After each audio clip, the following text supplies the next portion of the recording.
Heto, yung bahay na kung saan na kami nakatira or ako. At ito yung pinaka kapanone kung saan inilalagay yung mga gamit sa mga sasakyan sa farm. Ayan, binili yan ni Elio 4 years ago. Tapos ayan. Ayan. Tapos yan yung aso namin na masyadong skandalosa. Kahol na kahol kahit walang dapat kahulin.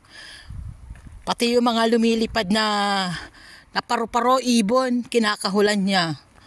Ganyan kakulit yan. Ito.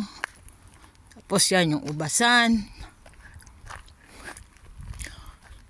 May pine tree.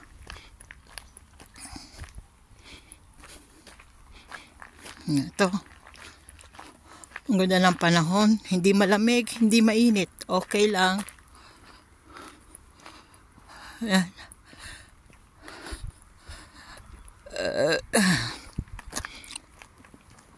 Ayan. Tapos dito.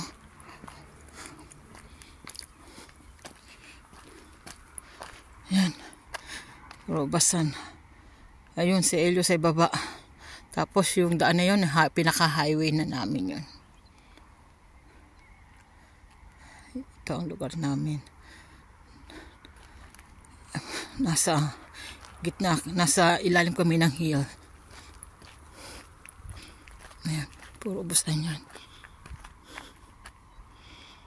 Yung cherry tree. Daming bulaklak. Ito ano ba to? Oak tree. Mansanas.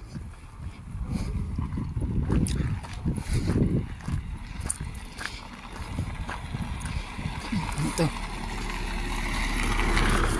Dumadaan na kapitbahay na makulit.